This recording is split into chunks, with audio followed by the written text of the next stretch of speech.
मेरे प्रिय नौजवान साथियों, नमस्कार। स्टडी 91 पर आप सभी का बहुत बहुत स्वागत है।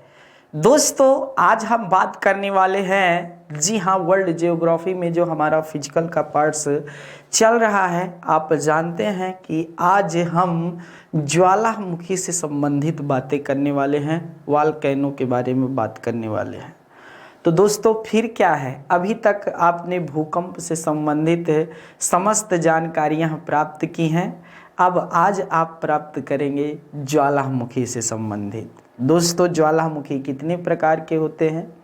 जी हाँ, ज्वालामुखी का उद्गार कैसे होता है, क्या कारण है, कैसे बनती है, अंदर ज्वालामुखी का निर्माण जो हो जाता है वो कैसे हो जाता है, साथ ही साथ है जब ज्वालामुखी का उद्गार होता है तो कौन कौन सी गैसें निकलती हैं अंदर से, नहीं क्या क्या बाहर आता है पार्ट्स में, और क्या निर्माण करती हैं यह ज्वालामुखियाँ, कितने प्रकार की होती है ज्वालामुखी। और दोस्तों, सर्वाधिक ज्वालामुखियाँ कहाँ आती हैं, क्या कारण है, प्लेट के आधार पर सर्वाधिक किस प्लेट में ज्वालामुखी का निर्माण होता है, इन सारी बातों पर हम चर्चा करेंगे। Sorry,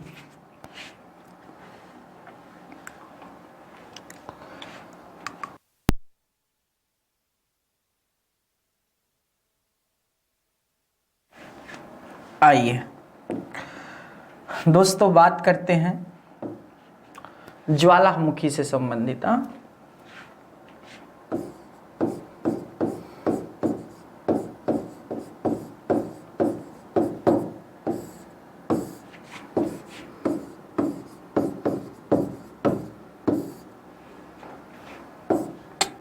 volcano.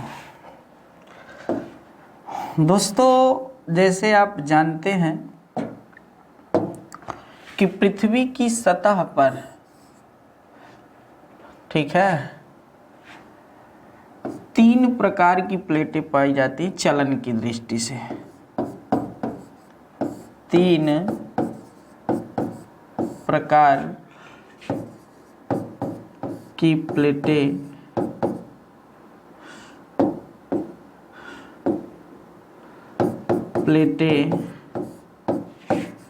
पाई जाती हैं।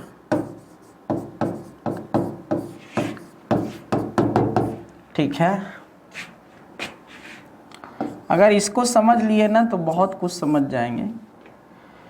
एक होती है अभिसारी प्लेट, अभिसारी प्लेट, इसको बोलते हैं कन्वर्जिंग। दूसरी होती है अपसारी प्लेट, इसको बोलते हैं डाइवर्जिंग, डाइवर्जन प्लेट का। और थर्ड होती है समानांतर, इसको बोलते हैं दोस्तों समानांतर प्लेट, इसको बोलते हैं पैरेलल। इसको क्या बोलते हैं? पैरेलल, अर्थात चलने वाली प्लेट। आइए दोस्तों, अभिसारी प्लेट को क्या कहा जाता है? अभिसारी प्लेट को विनाशात्मक प्लेट भी कहा जाता है। विनाशात्मक प्लेट भी कहा जाता है। और अपसारी प्लेट को आप जानते हैं कि दोस्तों रचनात्मक प्लेट कहा जाता है। रचनात्मक प्लेट कहा जाता है। और समानांतर प्लेट को आपको जानते हैं संरक्षी प्लेट भी कहा जाता है। ठीक, तो विनाशात्मक प्लेट कैसे है, रचनात्मक प्लेट कैसे है, आइए इनको समझते हैं।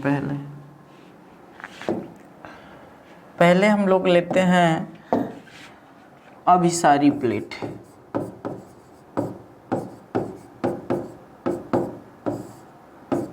अभिसारी प्लेट दोस्तों क्या होता है, जैसे यह प्लेटें हैं, क्या है, प्लेट।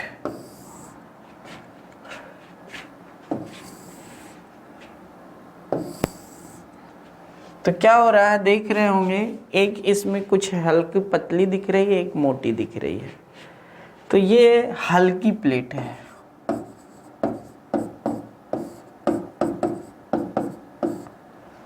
और ये भारी प्लेट है। अब क्या होता है, दोनों प्लेट संतुलन स्थापित करने के लिए पास आती हैं या फिर पीछे से कोई बल कार्य कर रहा है। तो जब प्लेटें ऐसे आती हैं दोस्तों, तो आपको पता होना चाहिए कि जो भारी प्लेट होती है वह नीचे छेपित हो जाती है, छेपण हो जाता है। इसका क्या होता है, छेपण हो जाता है, छेपित हो जाती है। तो जब दो प्लेटें क्या होती हैं, एक दूसरे के पास आती हैं, तो इसी को बोला जाता है अभिसारी। ठीक है, इसी को क्या बोला जाता है, अभिसारी। और आपको बता दें दोस्तों, 80% लगभग जो ज्वालामुखियों का उद्गार होता है वह इसी प्लेट के कारण होता है। ठीक है, मतलब जब अभिसारी प्लेटें होती हैं तो इसी के कारण क्या होता है दोस्तों, ज्वालामुखियों का निर्माण होता है। क्यों हो रहा है, ध्यान से समझिए। भारी प्लेट क्या होगी, नीचे जाएगी, हल्की प्लेट ऐसे ऊपर आएगी। ठीक है, तो हल्की प्लेट इसके साथ क्या रगड़ करके ऐसे यहाँ पर मोड़दार आपके पर्वतों का भी निर्माण कर सकती है। ठीक है, लेकिन ये बातें तो चलिए अलग है। बात यहाँ पर खतरनाक है। क्या होता है दोस्तों कि जो भारी प्लेट होती है ना, वह जब अंदर जाती है तो अंदर का क्या होता है, तापमान बहुत ज़्यादा होता है। अंदर का क्या होता है, तापमान ज़्यादा होता है। तो पहले तो यह खंडों में टूटती है, फिर धीरे धीरे टुकड़ों में बदलती है। ठीक है, और फिर जी हाँ दोस्तों, यह रवे में बदल करके लिक्विड का पार्ट ले लेती है। ध्यान से समझते जाइएगा। ऐसे मैग्मा का निर्माण कर देती है। किसका निर्माण कर देती है, मैग्मा का निर्माण कर देती है। एक विशाल मैग्मा का भंडार बन जाता है, जिसे बाथोलिथ कहते हैं। जिसे क्या कहते हैं,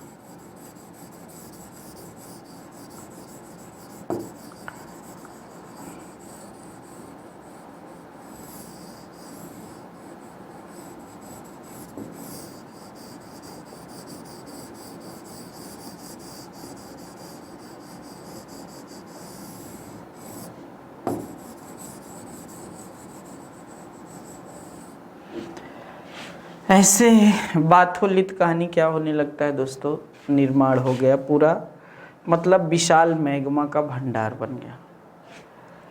अब देखिए दोस्तों, जब विशाल मैग्मा का भंडार बना तो यहाँ से क्या होती है, एक प्रकार पुनश्चलन का सिद्धांत कार्य करता है, धारा प्रवाह बहता है। ठीक है, काहे के लिए भैया, प्लेट के लिए। और ये प्लेट को क्या करता है, बार बार प्रेशर के कारण ऐसे प्रेशर देता रहता है, और अंततः एक समय ऐसा आता है कि यह प्लेट, जी हाँ दोस्तों, यहाँ से टूट जाता है। जब टूटता है तो दोस्तों जो ये मैग्मा का प्रेशर है अंदर, ठीक है, ये जो मैग्मा का प्रेशर है वह क्या होगा दोस्तों, बाहर आएगा। ठीक है, ध्यान से समझिए। यहाँ से क्या होगा, ये बाहर आएगा, और बाहर आएगा तो दोस्तों जो भी लावा के रूप में पार्ट बाहर निकला, मैग्मा, या भाप के रूप में निकला, या गैस के रूप में निकला, या फिर राख के रूप में जो निकला, यहाँ पर क्या हो जाएगा, एक आप कहानी, जी हाँ दोस्तों, ज्वालामुखी का उद्गार हो जाएगा। ये याद रखिए, ज्वालामुखी का क्या हो जाएगा, उद्गार हो जाएगा। यहाँ से ज्वालामुखी का उद्गार होगा।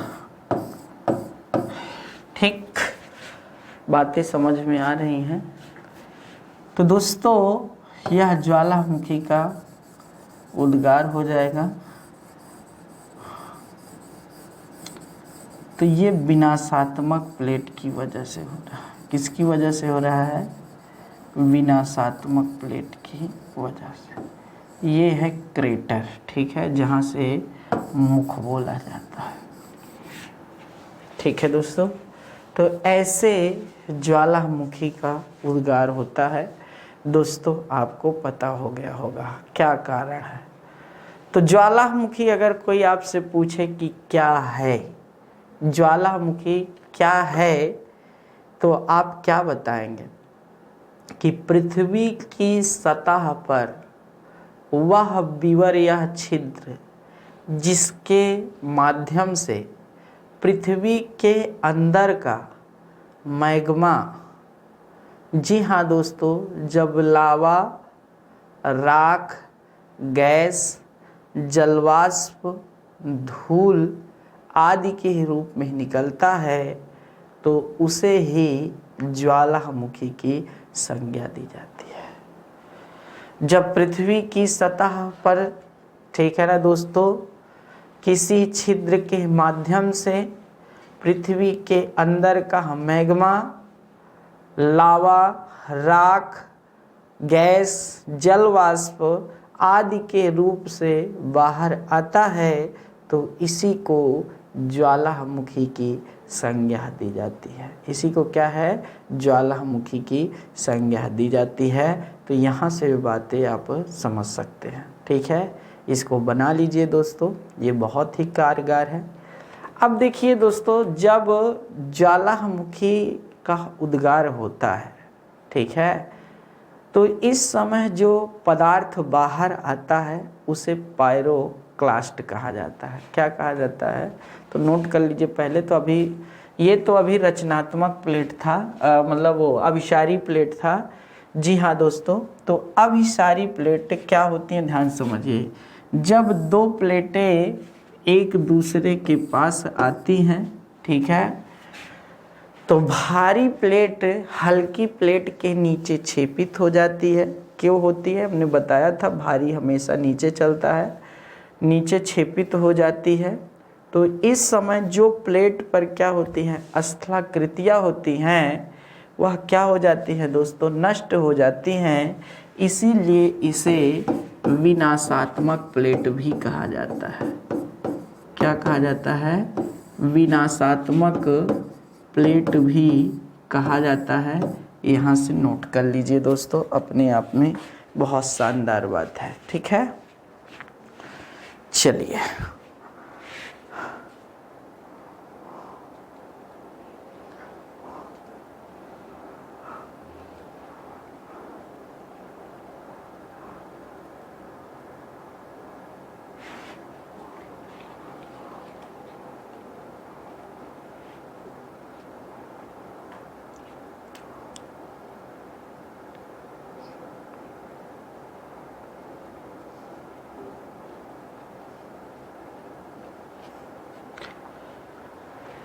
ठीक है, बोलो बेटा, चले आगे।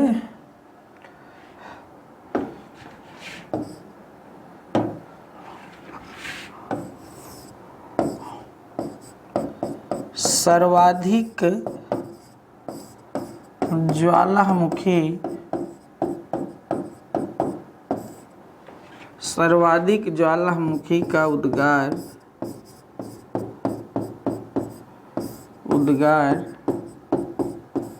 इसी से होता है,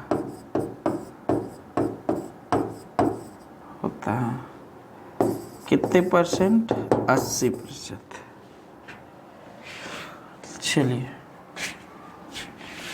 तो इसे कहा जाता है अभिसारी प्लेट। अब देखिए दोस्तों, अपसारी प्लेट को समझते हैं। जैसे क्या है, माय गॉड, जैसे क्या है, यह कोई प्लेट है,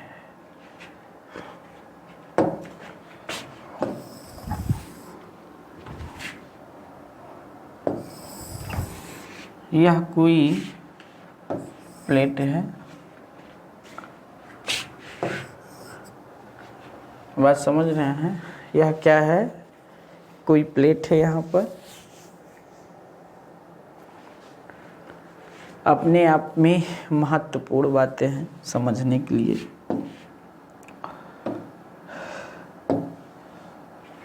देखिए दोस्तों, यहाँ से समझने वाली बातें हैं, जानने वाली, कि ये प्लेट है। अब क्या हुआ, प्लेट में नीचे से कोई प्रेशर लगा रहा है, नीचे से क्या हो रहा है, कोई प्रेशर लगा रहा है, ठीक है। और जब प्रेशर लगा रहा है तो वही मैग्मा वाला पार्ट है, मतलब प्रेशर तेजी से लग रहा है, तो ये इधर प्रेशर तोड़ दिया प्लेट को। फिर इसी तरह क्या हुआ, मतलब इस प्लेट को क्या कर दिया, दो पार्टों में तोड़ दिया। एक पार्ट इधर का निकल आया और एक पार्ट इधर का निकल आया। और यहाँ से जो अंदर मैग्मा था, अंदर बहुत बड़ा मैग्मा बना था, याद रखिएगा दोस्तों, वह क्या हो गया, अर्थात ऐसे बाहर आया, ठीक है। तो ये प्लेटें अर्थात क्यों, अर्थात एक दूसरे से दूर जा रही हैं, टूटने के कारण एक दूसरे से क्या हो रही हैं, दूर जा रही हैं, टूटने के कारण, ठीक है। तो जब दो प्लेटें, ठीक है, टूटकर एक दूसरे से क्या होती हैं, दूर जाती हैं, तो इसे कहा जाता है अपसारी प्लेट, अपसारी प्लेट। और जब यह टूटकर दूर जाएंगी तो मैग्मा बाहर आएगा, याद रखिएगा दोस्तों, ये जानना चाहिए। अपसारी प्लेट अर्थात डाइवर्जन, तो डाइवर्जिंग हो रही है प्लेट की। अब देखिए दोस्तों, जब मैग्मा आएगा बाहर तो क्या करेगा, यह एक नई स्थलाकृति का निर्माण करेगा। लावा के रूप में जब आएगा बाहर तो यह एक नई स्थलाकृति का निर्माण करेगा। और जब यह नई स्थलाकृति का निर्माण करेगा तो इसीलिए दोस्तों इसको क्या कहा जाता है, इसको रचनात्मक प्लेट कहा जाता है, ठीक है।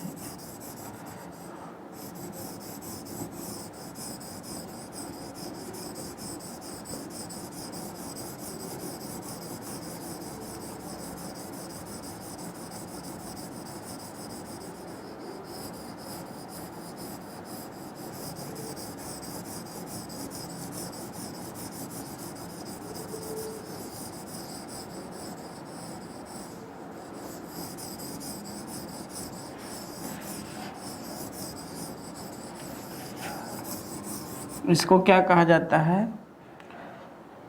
रचनात्मक प्लेट कहा जाता है। जब दो प्लेटें एक दूसरे से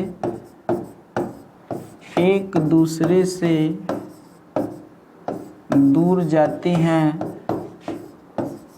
एक दूसरे से दूर जाती हैं, तो इससे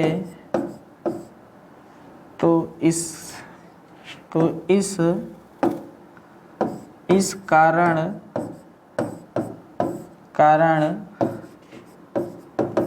अंदर का मैग्मा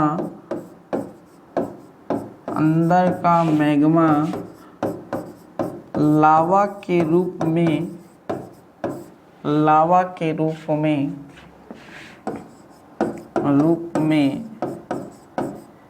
बाहर आता है,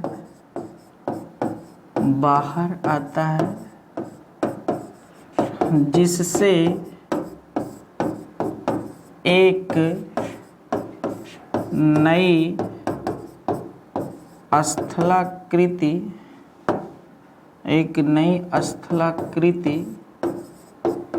का निर्माण होता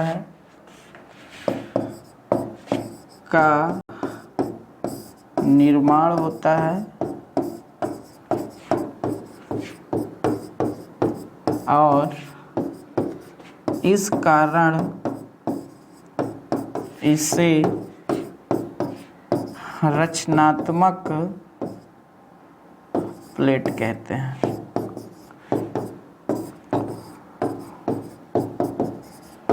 ठीक, यहाँ से भी बातें आप समझ गए होंगे। आगे आइए दोस्तों, एक है आपका समानांतर।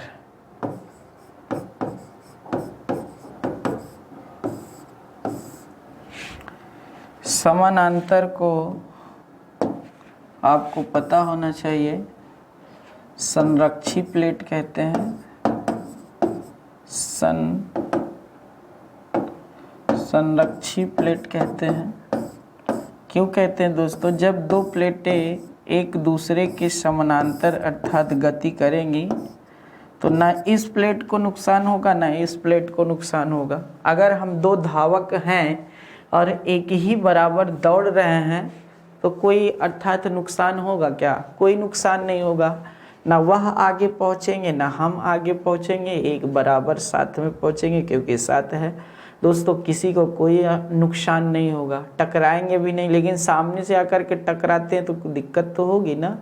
आप ही बताइए, सामने से कोई टकराएगा तो फिर आप समझो फिर चेहरा कैसे बनेगा। तो कहने का मतलब यहाँ पर कोई प्रॉब्लम नहीं होगी। बात समझ रहे हैं? तो इसलिए दोस्तों इसको संरक्षित। तो जब दो प्लेटें एक ही दिशा में, जी हाँ, समानांतर गति करती हैं तो इसलिए इन प्लेटों पर एक दूसरे का कोई हानि नहीं होता है, जिस कारण इसे संरक्षी प्लेट कहते हैं। जिस कारण इसे क्या संरक्षी प्लेट कहते हैं, जो मैंने आपको बता दिया, बहुत ही महत्वपूर्ण है, कारगर है। ठीक है, चलिए नोट कर लीजिए।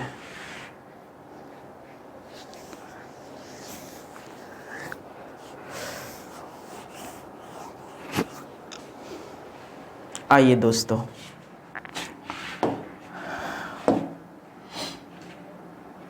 लिखिए भैया स्टार। ज्वालामुखी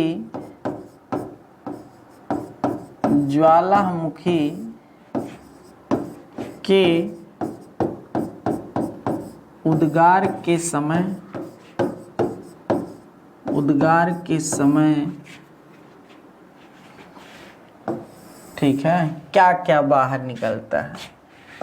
तो दोस्तों जलवाष्प, सर्वाधिक मात्रा में जलवाष्प अर्थात 90% आपका जलवाष्प होता है। ठीक है, 80 से 90% माना जाता है, तो 90% के आसपास। इसके बाद कार्बन डाइऑक्साइड,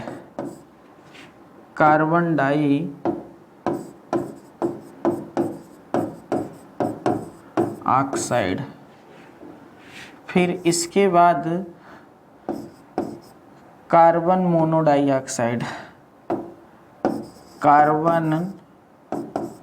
मोनोऑक्साइड,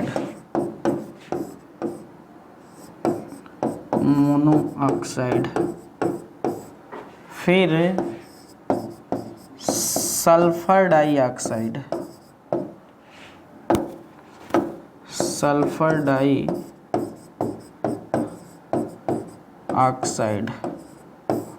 फिर मीथेन,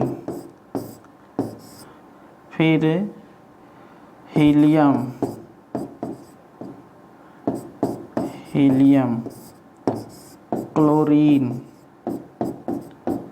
क्लोरीन, ऐसे करके जी हाँ दोस्तों बहुत सारी गैसें निकलती हैं। आपकी नाइट्रोजन भी निकलती है, याद रखिएगा, नाइट्रोजन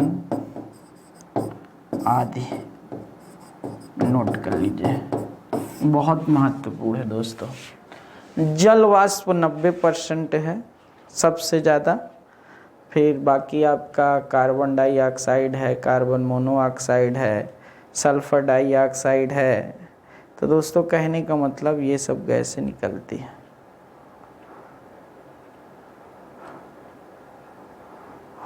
ठीक,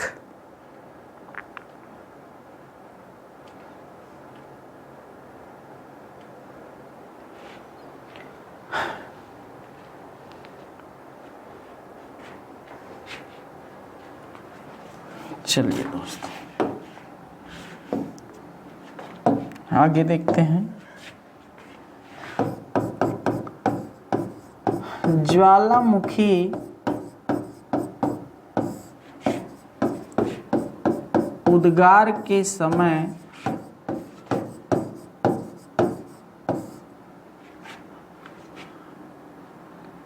ज्वालामुखी उद्गार के समय पृथ्वी के अंदर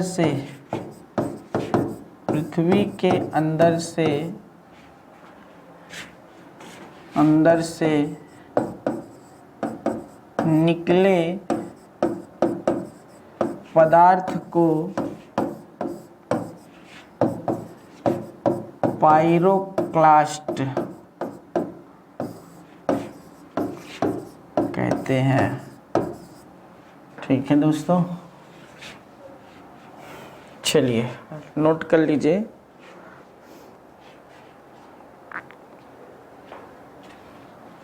चले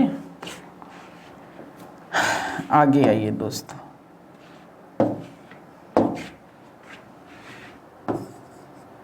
ज्वालामुखी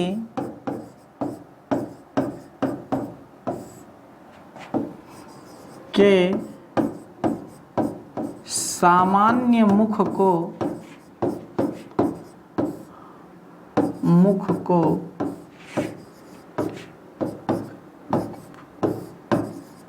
क्रेटर कहा जाता है।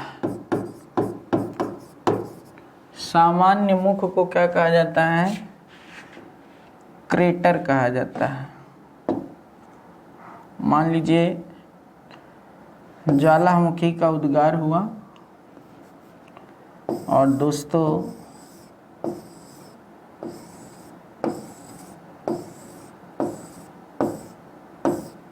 ऐसे मैग्मा फैल गया और ये छोटा सा मुख है, ठीक है, जहाँ से ये निकल रहा है।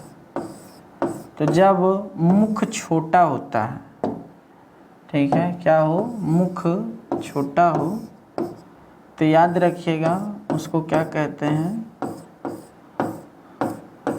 ऐसे ज्वालामुखी का जो उद्गार हो रहा है तो उसको आपको पता होना चाहिए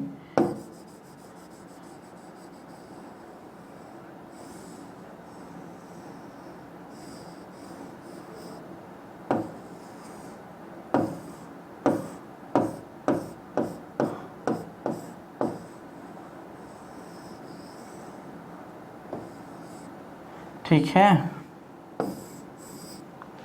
तो कहने का मतलब जो ये मुख है, ये मुख, ठीक है, इसी मुख को अगर छोटा रहे, मुख अगर क्या रहे, छोटा रहे, तो दोस्तों इसी को आपको पता होना चाहिए, जब मुख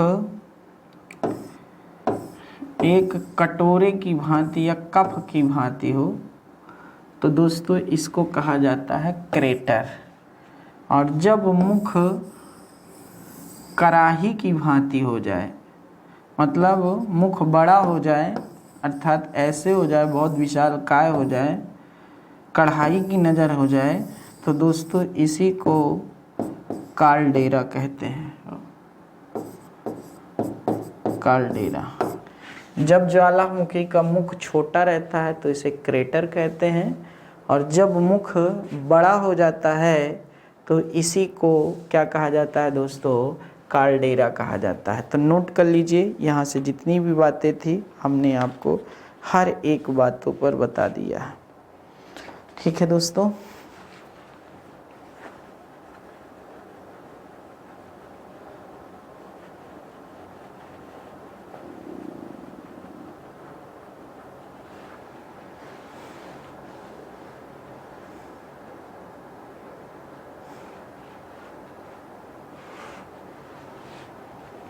चलिए आइए दोस्तों,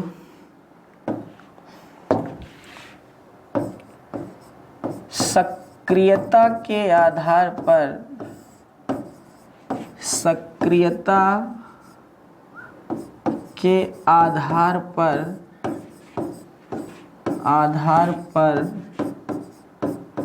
ज्वालामुखी 3 प्रकार के होते हैं।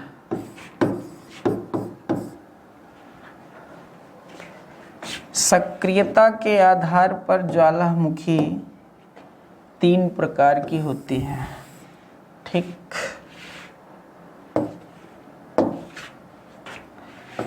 नंबर 1 सक्रिय ज्वालामुखी, सक्रिय या जागृत ज्वालामुखी।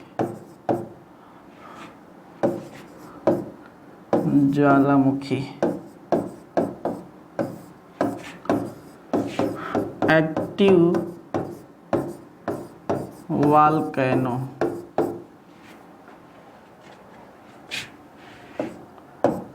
नंबर 1। नंबर 2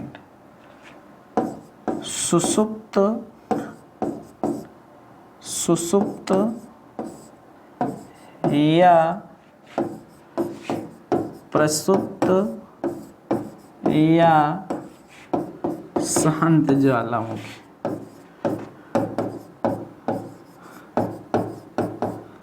शांत ज्वालामुखी, ठीक है, इसको इंग्लिश में डोरमंट कहते हैं।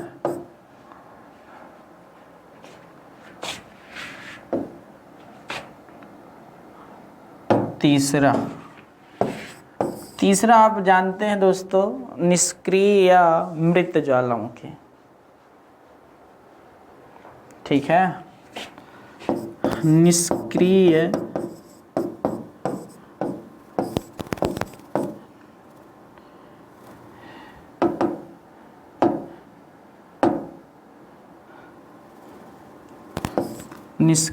या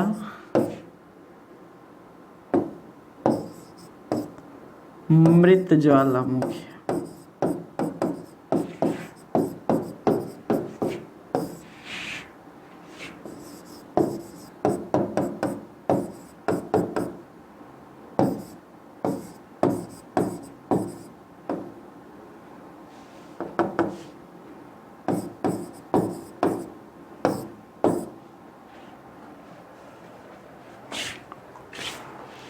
नोट कर लीजिए दोस्तों,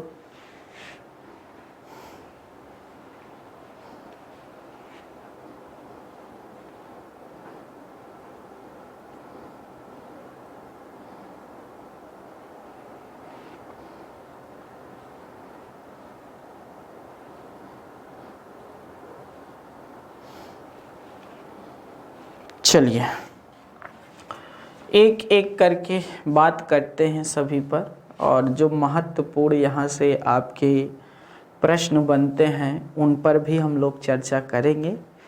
आइए दोस्तों, सबसे पहले सक्रिय ज्वालामुखी या फिर एक्टिव वोल्केनो।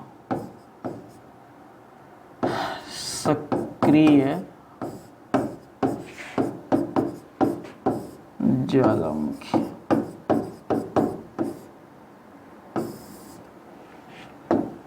सक्रिय ज्वालामुखी। आइए, ऐसी ज्वालामुखी जिसके मुख मतलब विवर या छिद्र से, ऐसे ज्वालामुखी जिसके मुख से, जी हाँ, लावा जलवाष्प, राख, धूल, गैसें आदि बाहर निकलती रहती हैं, उसे सक्रिय ज्वालामुखी कहते हैं। ऐसी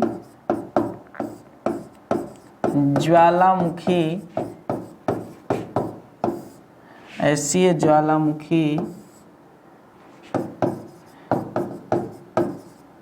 जिसके मुख से मतलब क्रेटर या कार्डेरा, ठीक है, दोनों हो सकता है, कार्डेरा, ठीक है, क्रेटर या कार्डेरा, मुख से जलवाष्प, मैग्मा को लावा बोलते जब बाहर निकलता है, लावा, धूल, राख, गैस आदि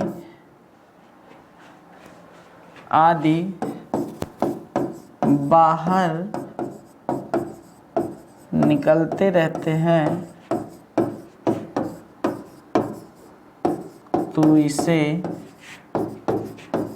इसे सक्रिय ज्वालामुखी कहते हैं।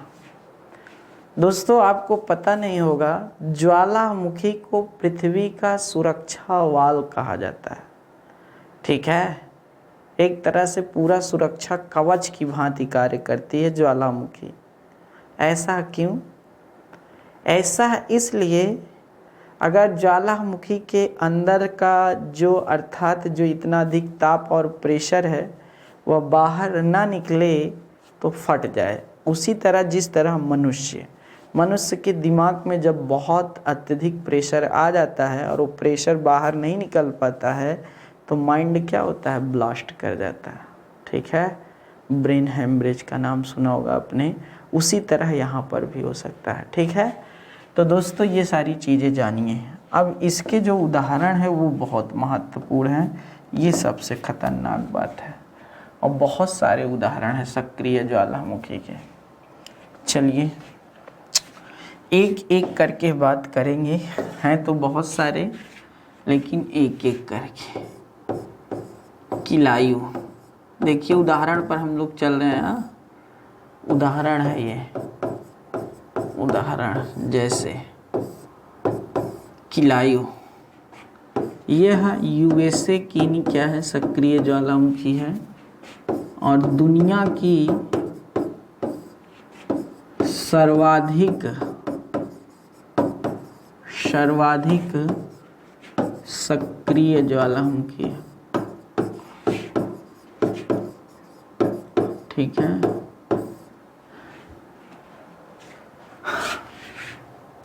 दूसरा कोटोपैक्सी है, यह इक्वाडोर पर है, इक्वाडोर एक देश है, इक्वाडोर वहीं पर है। यह दुनिया की सबसे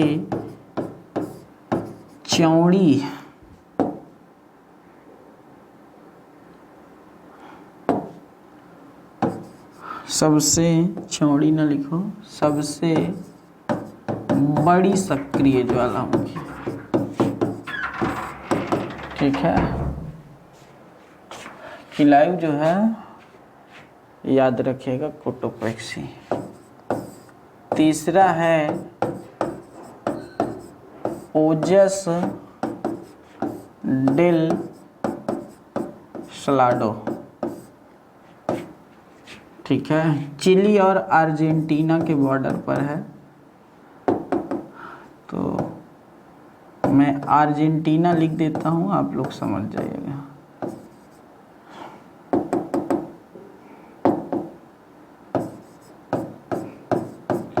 अर्जेंटीना, ठीक है। दुनिया की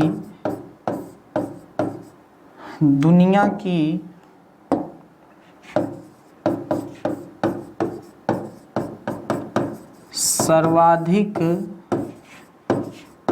ऊंचाई पर स्थित ज्वालामुखी। ऊंचाई पर स्थित ज्वालामुखी।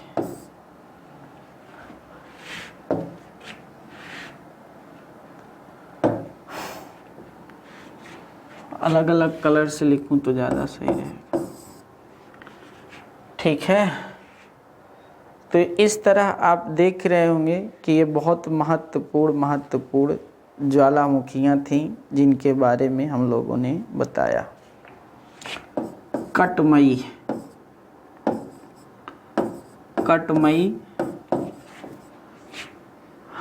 अलास्का का नाम सुने होंगे आप लोग।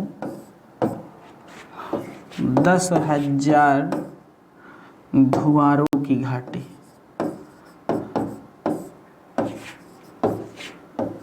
धुआरों की घाटी के नाम से प्रसिद्ध है।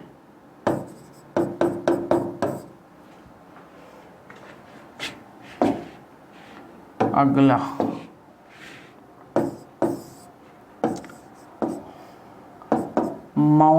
मौना लोआ हवाई द्वीप पर स्थित है। और हवाई द्वीप पर ये भी स्थित है आपकी हवाई द्वीप पर। यहाँ से भी बातें आप समझ सकते हैं। अगला है आपका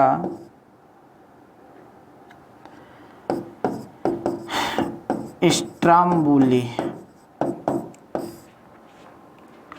ये कहाँ है दोस्तों? भूमध्य सागर में। भूमध्य सागर का प्रकाश स्तंभ कहा जाता है। भाई इतना लावा अर्थात निकलता रहे एकदम आग की तरह, तो दूर से जलता जलता दिखेगा तो आसपास के क्षेत्र को तो प्रकाशित कर ही देगा ना। आगे दोस्तों आपके और बात क्या कर लेते हैं, बहुत सारी हैं अभी तो। हाँ, माउंट एटना। एटना द्वीप है एक, वहीं पर है। इटली की यह सक्रिय ज्वालामुखी है। ठीक है। 8 माउंट एरेबस या एरबुस के नाम से भी कहीं कहीं लिखा है। एयरबस। ठीक है, कहीं कहीं एरबुस के नाम से लिखा है।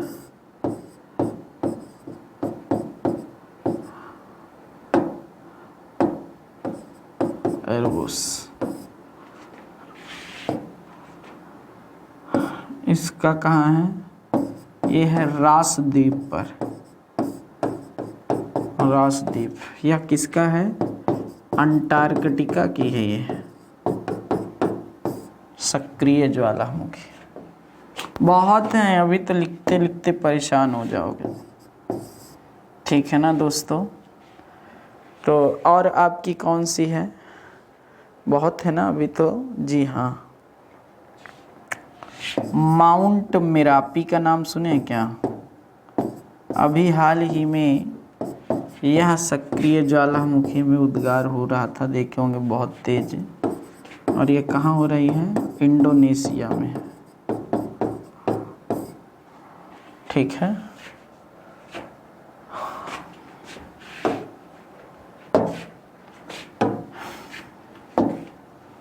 बैरेन।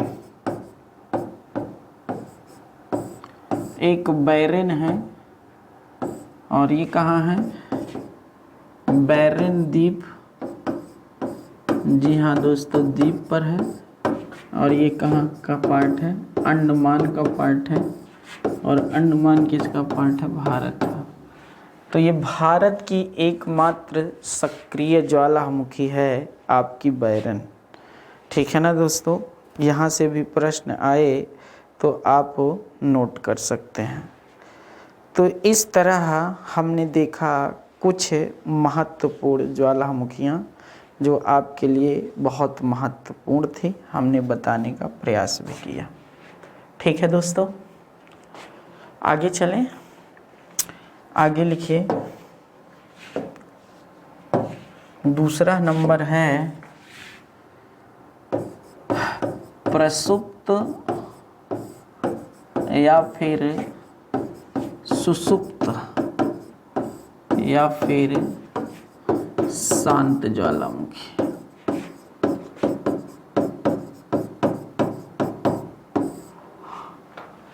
या फिर शांत ज्वालामुखी।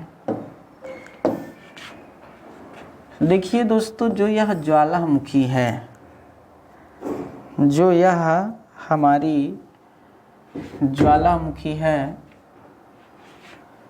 देखिए दोस्तों, जो आपको बताने की बातें हैं,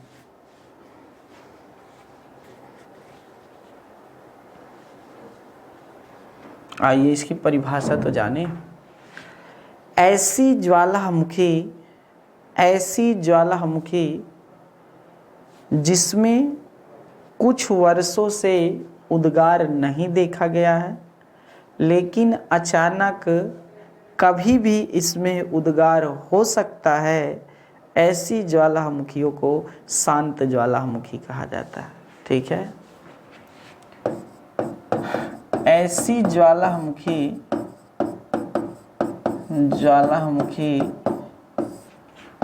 जिसमें कुछ वर्षों से उद्गार नहीं देखा गया है,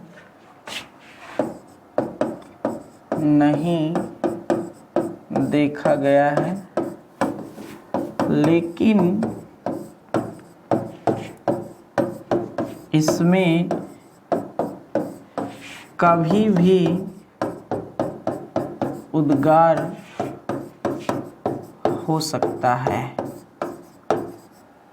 इसमें कभी भी उद्गार हो सकता है, ऐसे ज्वालामुखियों को शांत ज्वालामुखी कहा जाता है। नोट कर लेंगे, ऐसे ज्वालामुखियों को क्या कहा जाता है? शांत ज्वालामुखी कहा जाता है। ठीक है, जैसे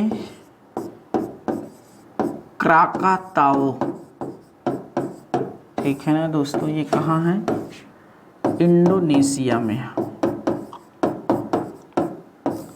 आपको बता दें, आज तक दुनिया में जितनी भी, याद रखिएगा दोस्तों, ज्वालामुखियों का उद्गार है, उनमें से सबसे बड़ा कालडेरा मतलब मुख इसी का रहा है। कालडेरा मतलब मुख जो है, ठीक है, सबसे बड़ा मुख इसी का रहा है, क्राकाताओ।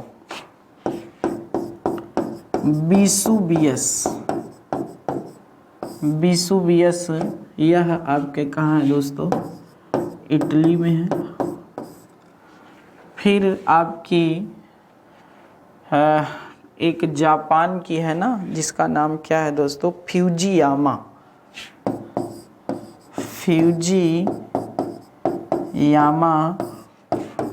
जापान, ये बहुत महत्वपूर्ण है। और अपने भारत की है नारकोंडम। ठीक है, अंडमान में है ये भारत।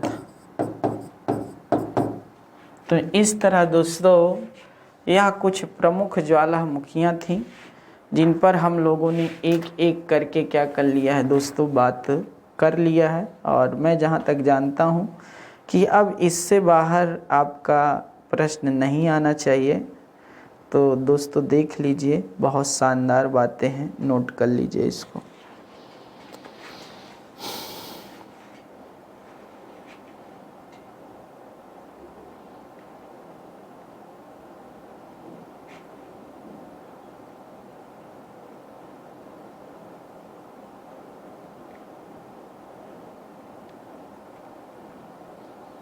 चलिए,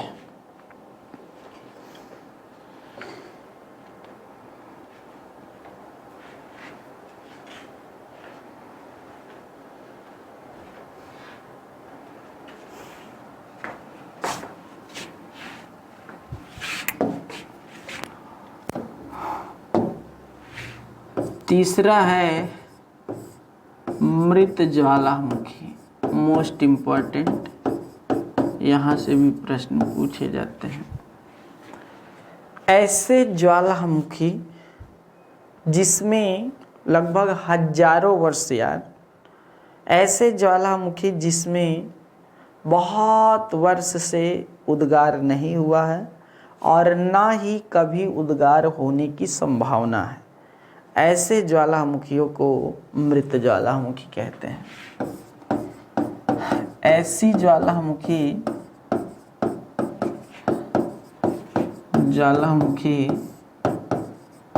जिसमें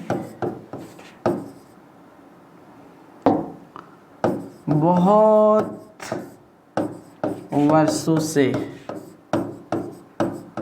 से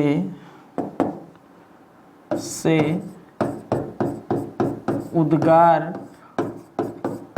नहीं हुआ है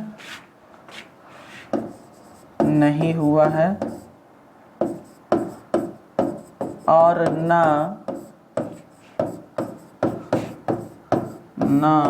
होने की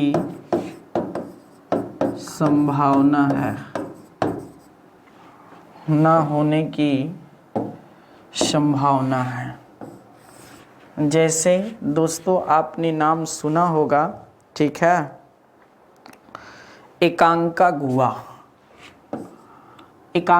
का नाम सुने हैं? एकांका गुहा ये कहाँ है? चिली और अर्जेंटीना की सीमा पर है। अर्जेंटीना, ठीक है, ये बड़ा नहीं होगा, बस अर्जेंटीना होता है। तो एकांका गुहा ये बता दें, विश्व की सर्वाधिक ऊंचाई पर स्थित यह ज्वालामुखी है, जो एक प्रकार की मृत ज्वालामुखी है। बात समझ में आ गई?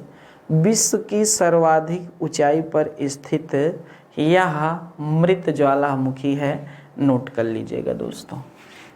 फिर उसके बाद क्या है, अर्थात कोह सुल्तान का नाम सुना होगा तुमने। कोह सुल्तान हो गया,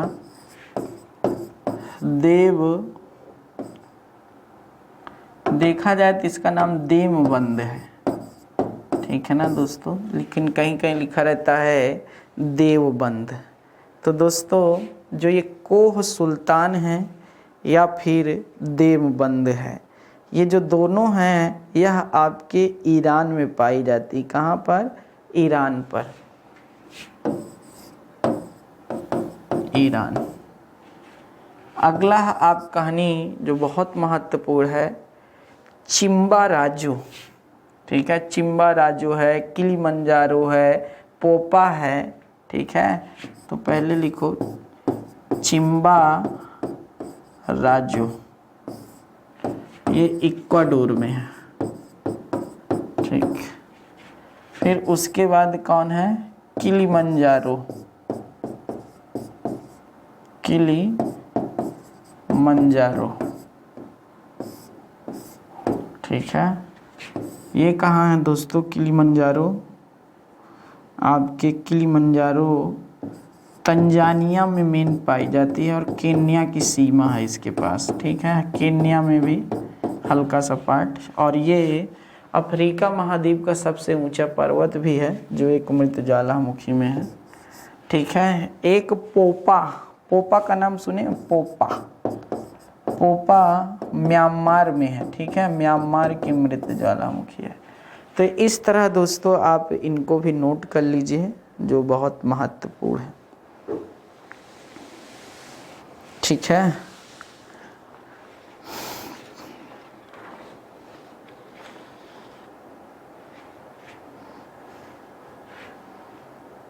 चलें आगे। और कुछ महत्वपूर्ण ज्वालामुखियां हैं, उनको भी देख लेते हैं कहाँ कहाँ पर है। ये प्रश्न पूछ लेता है महत्वपूर्ण ज्वालामुखी, पर्वत कह लो या ज्वालामुखी। चलिए, माउंट मैकेंजी, ये कहाँ पर है दोस्तों? कनाडा में। ठीक है।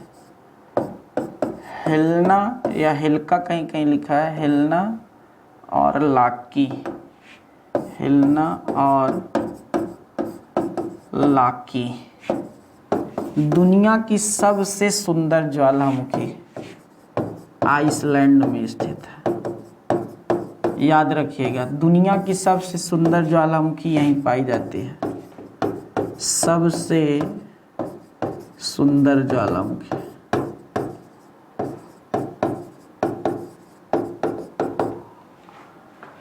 ठीक है ना दोस्तों, इसको आप भूलिएगा नहीं पूछ ले मान लीजिए अचानक से, तो फिर क्या बताओगे। अगला है याकोहामा, जापान। ठीक है ना दोस्तों। पीले, ये पीले जो है वो मार्टिनिक एक द्वीप है। ठीक है, कौन सा? मार्टिनिक द्वीप है, मार्टिनिक द्वीप। ये कहाँ पड़ता है दोस्तों? तो वेस्ट इंडीज के पार्ट में पड़ता है। West Indies, West Indies. जी हाँ दोस्तों, तो ये लोग अग्नि देवी के रूप में इसकी पूजा करते हैं, अग्नि देवी के रूप में। याद रखिएगा, पीले कीनी कौन करता है? तो वेस्ट इंडीज के लोग करते हैं, हम आप नहीं करते हैं। ठीक है। माउना किया, ये हवाई द्वीप में है, हवाई द्वीप पर है और ये यूएसए के पार्ट में है। किसके पार्ट में है? यूएसए के पार्ट में है। ये बातें आपको पता होना चाहिए था। ठीक है। और बाकी माउंट केनिया है, तो आप जानते हैं कि माउंट केनिया, जी हाँ दोस्तों, जो केन्या देश है वहीं पर है केनिया। केनिया आपको पता होना चाहिए दोस्तों। बुखारी, बुखारी का नाम सुने हैं? याद रखिएगा, बुखारी जो है वो न्यूजीलैंड में है, न्यूजीलैंड में। तो इस तरह बहुत महत्वपूर्ण जो आपकी थी हमने बता दिया हर एक पार्ट्स को नहीं। ठीक है। आर्मीनिया में अरारट है, फिर जो पिनाटाबू या फिर मियान दोस्तों आपकी एक ज्वालामुखी है, यहाँ लिख देता हूँ, पिनाटाबू या मियान करके एक ज्वालामुखी है जो फिलीपींस में पाई जाती है। कहाँ पर? फिलीपींस में। तो दोस्तों ये थी प्रमुख ज्वालामुखियाँ जो हमने आपको हर एक पार्ट्स से बताने का प्रयास किया है और समझाने का भी प्रयास किया है। और इतना अगर आप अच्छे से देख लेते हैं दोस्तों, तो आप नो डाउट्स अच्छे से नहीं समझ सकते हैं। ठीक है, याद रखिएगा दोस्तों। तो दीजिए आज यहीं पर इजाज़त। बहुत बहुत धन्यवाद आपका। ज्वालामुखियों के प्रकार भी होते हैं, लेकिन वो महत्वपूर्ण ज़्यादा है नहीं। ठीक है, एग्जाम पॉइंट ऑफ व्यू से दोस्तों इतना नहीं पूछा जाता है, इसलिए इसको थोड़ा सा ध्यान दीजिएगा। बुक में देख लीजिएगा, थोड़ा सा ऊपर ऊपर अगर नज़र आता है तो। ठीक है, बाकी आपका पर्याप्त है। आज के लिए इतना ही काफ़ी है। बहुत बहुत धन्यवाद। जय हिंद।